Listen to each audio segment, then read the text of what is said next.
In section 1.2, we are going to define the 6 trigonometric functions. And the first way that we'll do that is based on the unit circle. An important thing to know about the unit circle and why we call it a unit circle is that the radius is 1.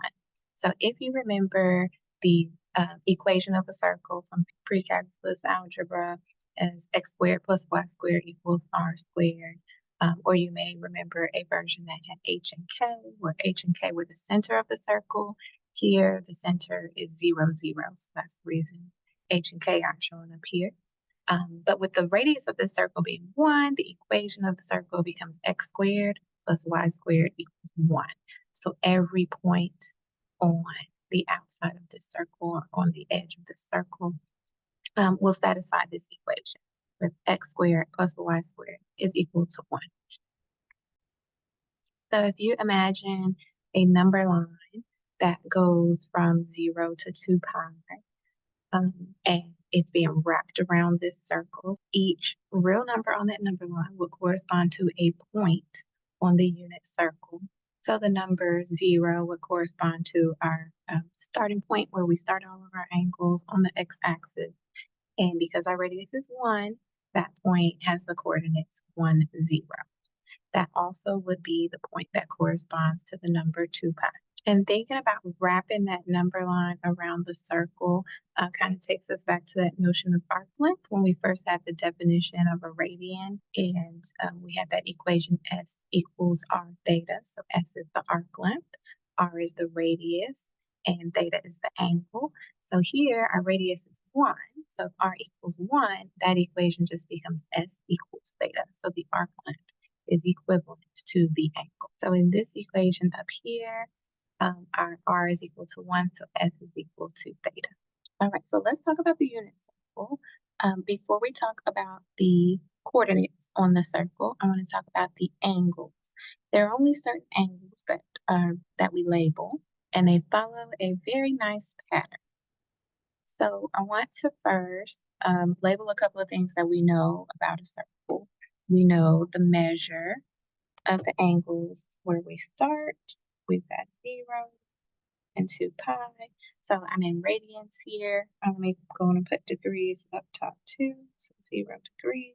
And then we know the other half of the x-axis, we've got pi and 180. So 180 degrees, pi radians. So the top half of the circle is 1 pi. The bottom half of the circle is another pi. So in total, we've got 2 pi's. But let's think about if we took the top of this circle, we split it into 4 equal pieces. So y-axis already splits it in half. So I want to split it into 4 pieces.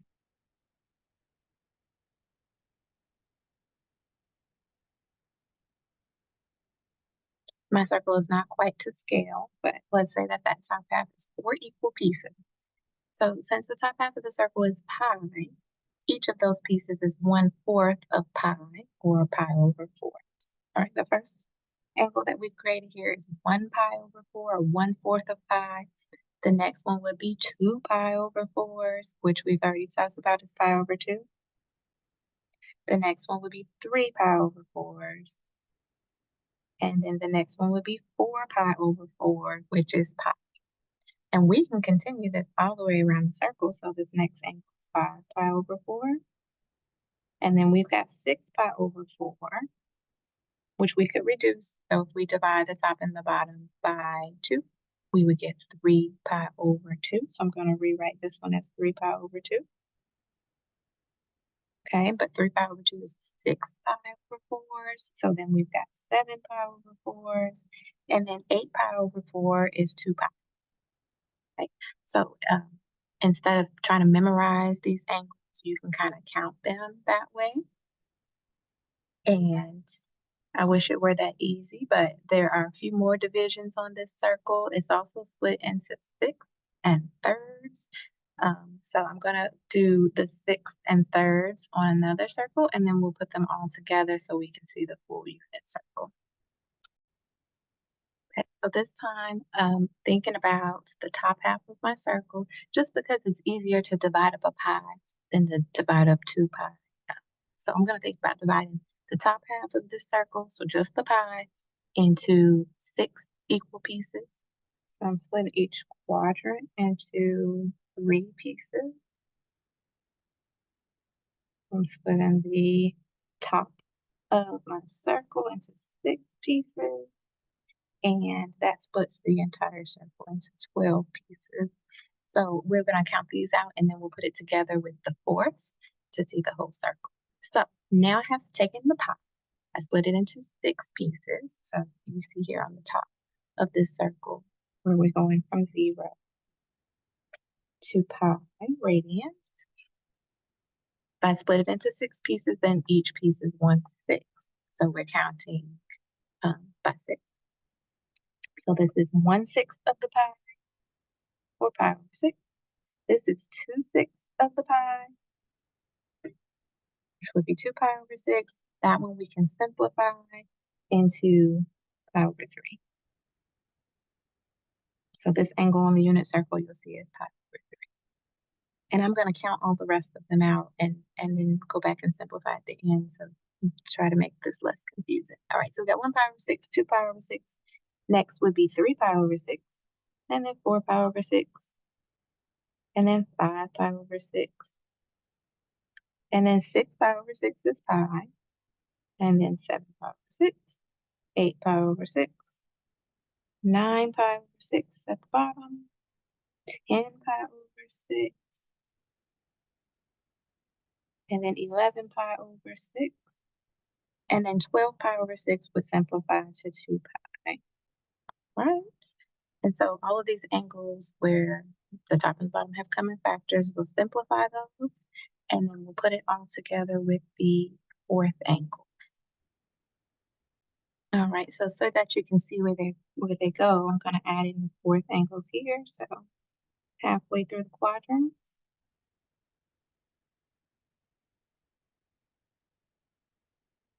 Again, my circle is not quite to scale, but we had a pi over 6. 2 pi over 6 was pi over 3. Now go ahead and put these 6 back on. So there are our 6 labeled and reduced, and now I'm going to put back in the pi over 4s that are missing here. And that is all of the angles, the special angles that appear on the unit circle. Okay, I wanted to show you those patterns because not only do we need to know the angles on the unit circle, we also need to know the coordinates, so the x and y coordinates that correspond to each of these angles. So each angle has a point, an ordered pair, and the x-coordinate and the y-coordinate are very important for our trigonometric functions. Okay, so I'm taking the angles off just so that things don't get too cluttered here. And we're going to put the ordered pairs on. And they also follow a pattern. So you don't have to memorize the whole circle as long as you can remember the pattern. Also keep in mind that the x squared plus the y squared has to equal 1 because the radius of the circle is 1. So let's start with this first point here. Oops. This first point here at the angle 0 or 2 pi. So if we're thinking about our coordinate plane, the radius is 1, then we're moving just 1 unit in the x direction. So the x coordinate is 1. And we're not moving anywhere up or down, so y coordinate is 0. So at this point, the coordinates are 1, 0. So let's go ahead and label all of our quadrants here, since those are the easy ones. So up here, x coordinate is 0, and the y coordinate is 1. Down here on the left side of the x-axis, now we're moving to the left, so we got -1 as our x coordinate, and 0 is the y, since we're not moving anywhere up and down. And then at the bottom, x is 0, y is -1. Now, something to remember about the coordinate plane, in the first quadrant, both x and y are positive. So everywhere over here has a positive x and a positive y. In the second quadrant, because we're to the left, our x's are negative, but we're still above the x-axis, so the y's are positive. So in quadrant 2, x's are negative, y's are positive. Let me write it this way instead. Positive x, positive y. Over here, we've got negative x and positive y. Down in the third quadrant, our x's are negative and our y's are negative. And in the fourth quadrant, the x's are positive, but the y's are negative. So all of our points on the circle are going to essentially be the same. We've got 3 that are going to repeat, but the signs are going to change based on which quadrant we're in. All right, so here's some patterns that I want you to know. For each of these coordinates, all of the denominators are 2. The numerators are square roots, and the number under the square root is just increasing by 1 for the y coordinates, and they're decreasing for the x coordinates. So let's do the y's first. Starting at 0, and then we go up to square root of 1 over 2, which is just 1 over 2. And then numerators increasing under that square root, so we got square root of 2 over 2. And then moving up, we've got square root of 3 over 2. Continuing that pattern, next we would get to square root of 4 over 2. And the square root of 4 is 2. 2 over 2 is just equal to 1. So all the denominators are 2. For the y coordinate, our numerators are increasing. So going from 0 to 1, we're increasing. The x's are starting at 1, so they're going to decrease down to 0. So the first x coordinate here would be square root of 3 over 2, and then square root of 2 over 2, and then square root of 1 over 2, which is just 1 over 2. We're going to have those same coordinates in quadrant 2, but the x's are going to have to be negative. So down here, we still got a square root of 3 over 2 and 1/2, just like this point, but the x is negative, so negative square root of 3. Y's are still positive, so positive 1/2. This one is still square root of 2 over 2, square root of 2 over 2, but the x has to be negative.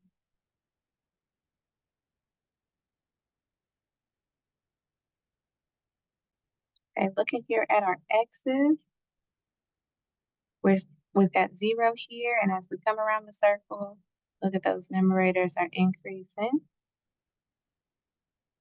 but they're all negative because of the quadrant.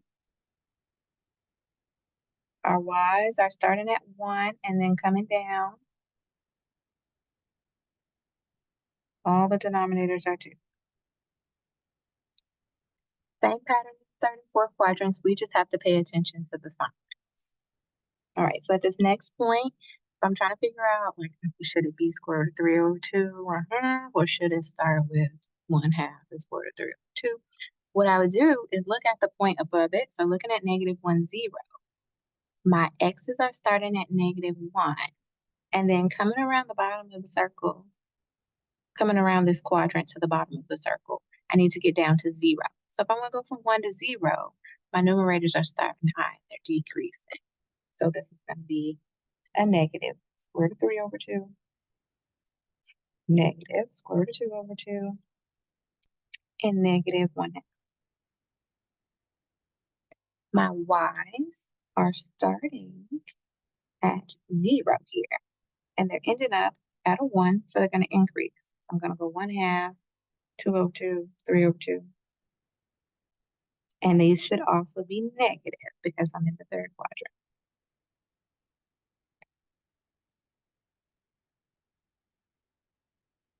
All right, and we're almost done. Same pattern in the fourth quadrant. Here my x's are starting at 0 and they're going up to 1, so they need to be increasing. And in this quadrant, the x's are positive. Right? Now looking at the y's, they should be negative in the fourth quadrant, and they need to go from -1 to 0. So I'm going to be decreasing the numerator. So starting with the biggest and going down. Negative.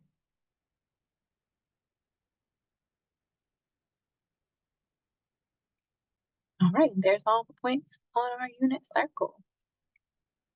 If you can remember the first quadrant, then it's usually you're usually able to recreate the rest of it.